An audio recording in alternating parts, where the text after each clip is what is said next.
नमस्कार प्रणाम आप सभी को। बीच में पचरा गीत मैं सुना रहा हूँ। आशा करता हूँ कि रउआ लोगन प्यार दुलार जरूर दिहब। आई सुनी जा, सुना रहा हूँ।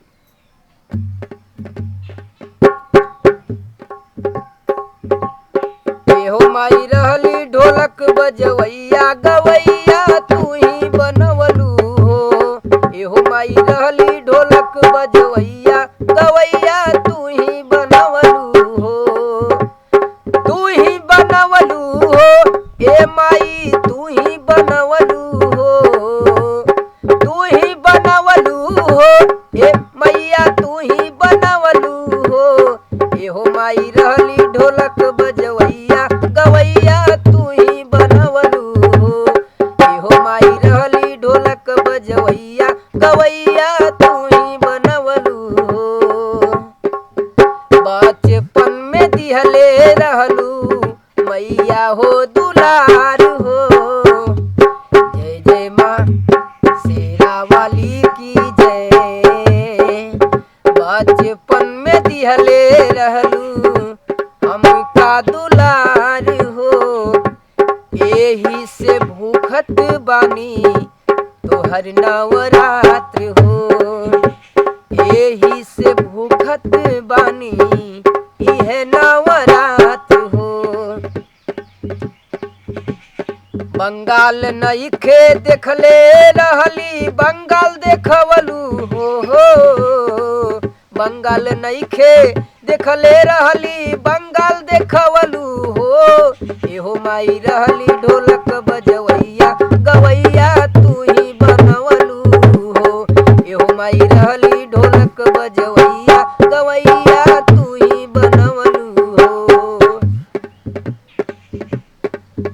कबले लेबू माई हमरो परीक्षा।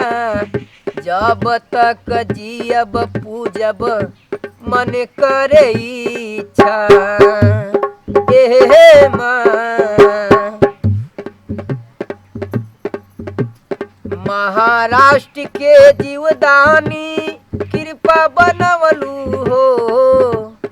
ओ महाराष्ट्र के जीवदानी कृपा बनवलू हो।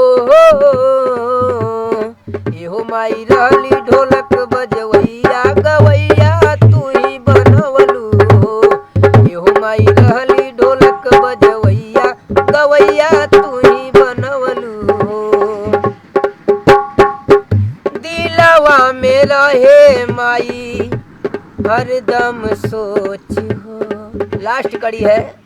दिलवा में रहे माई हरदम सोच हो। मदन विकास करे हरदम सपोर्ट हो। जय जय जय माँ माँ माँ माँ माँ माँ माँ माँ। हो दिलवा में रहे माई हरदम सोच हो। मदन विकास माई करेले सपोर्ट हो। रसिया राहुल के नई जिंदगी तू ही बचवलू हो। रसिया राहुल के नई जिंदगी तू ही बचवलू हो। एहो माई रहली ढोलक बजवैया गवैया तू ही बनवलू हो। एहो माई रहली ढोलक बजवैया गवैया तू ही बनवलू हो। बोलिए दुर्गा मैया की जय हो।